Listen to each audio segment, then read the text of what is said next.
अस्सलाम वालेकुम। Previous lecture में हमने डिस्कस किया था explanation of Boyle's law for kinetic equation या काइनेटिक मॉलिक्यूलर थ्योरी। आज हम उसी काइनेटिक इक्वेशन से, काइनेटिक मॉलिक्यूलर थ्योरी से टेम्परेचर को एक्सप्लेन करेंगे या काइनेटिक इंटरप्रिटेशन ऑफ टेम्परेचर। वैसे according to kinetic molecular theory, kinetic molecular theory के मुताबिक molecules of gas move haphazardly and constantly during their motion. They collide with each other and also with wall of container. When molecules of gas collide with the wall of container, they exert some force on the container. अगर इस force को pressure पे area पे divide कर दें तो we get the pressure, यानी pressure of gas is due to collision of molecules on wall of container. और आर.जी. क्लासियस ने प्रेशर के लिए रिलेशन डिराइव किया जिसे काइनेटिक इक्वेशन कहते हैं। और according to kinetic equation PV is equal to 1/3 mnc² bar. यहाँ P represent the pressure of gas, V represent the volume of gas, या M is the mass of one molecule, एक molecule का mass, और N represent the total number of molecules, total number of molecules of gas, और C² bar represent the mean square velocity. Mean square velocity means it is the average of square of all possible velocities of all molecules.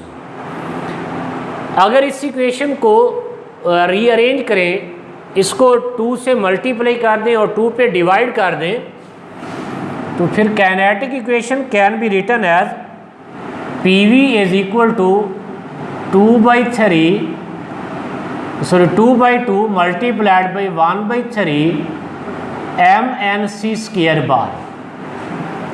अगर इसको rearrange कर लें तो PV is equal to ये 2/3 n into 1/2 mc² बार। ये just इसको rearrange करने से, अब काइनेटिक थ्योरी में पढ़ा है कि मॉलिक्यूल्स की वेलोसिटी हम सिंपल वेलोसिटी यूज़ नहीं करते, we use the mean square velocity, क्योंकि मैक्सवेल के मुताबिक तमाम मॉलिक्यूल्स की वेलोसिटी एक जैसी नहीं होती।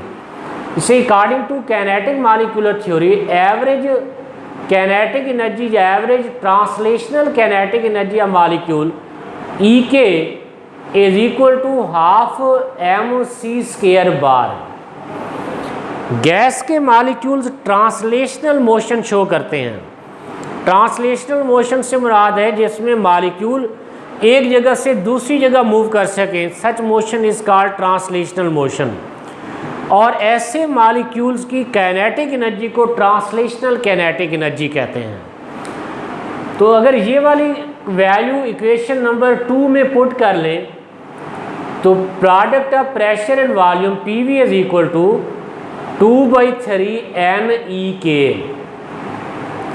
या N represent the total number of molecules present in gas. If we have 1 mole of gas, for 1 mole of gas N is equal to Na। तो 1 मोल में गैस के मॉलिक्यूल्स की तादाद एवोगैड्रो नंबर के बराबर होगी। ये वैल्यू इक्वेशन 4 में पुट करें तो PV is equal to 2/3 NaEK। अब इसी तरह according to ideal gas equation, ideal gas equation के मुताबिक PV is equal to nRT। इस इक्वेशन में P is the pressure V is the volume, N is the number of moles of gas, R is the ideal gas constant, T is absolute temperature। अगर यहाँ भी हम 1 मोल gas का consider करें, ये for 1 mole of an ideal gas n is equal to 1, तो यहाँ n represent कर रहा है small n number of moles को।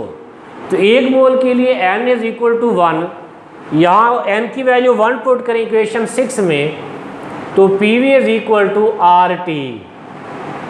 ये this is ideal gas equation for 1 mole of gas. अब by comparing equation 7 and equation 5, तो equation 5 में इस PV की जगह ये वाली वैल्यू पुट कर दें RT, तो equation 5 will become RT is equal to 2/3 NaEK। अब इस इक्वेशन में 3 को दोनों तरफ मल्टीप्लाई कर दें, तो 3RT is equal to 2 NaEK,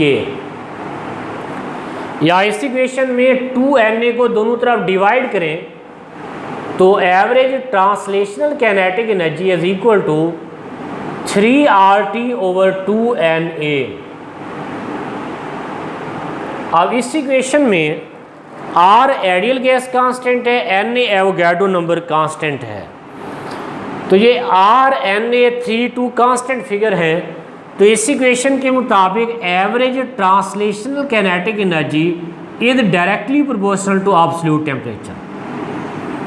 तीसरा, we get a new definition of temperature कि गैसेज या लिक्विड के मॉलिक्यूल ट्रांसलेशनल मोशन शो करते हैं।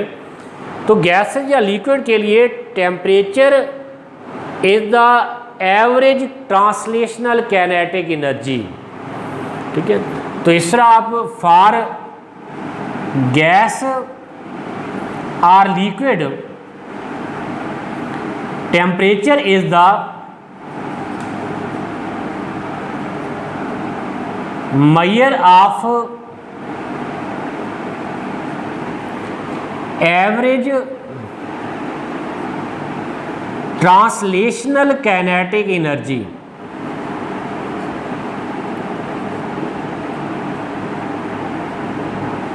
लेकिन फॉर सॉलिड के केस में मॉलिक्यूल्स एक जगह से दूसरी जगह मूव नहीं करते। सॉलिड के मॉलिक्यूल सिर्फ वाइब्रेशनल मोशन शो करते हैं, इससे सॉलिड के मॉलिक्यूल्स की काइनेटिक एनर्जी को वाइब्रेशनल काइनेटिक एनर्जी कहते हैं। तो सॉलिड के केस में temperature is the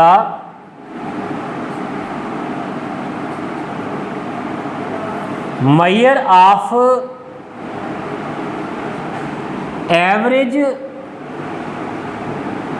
vibrational kinetic energy.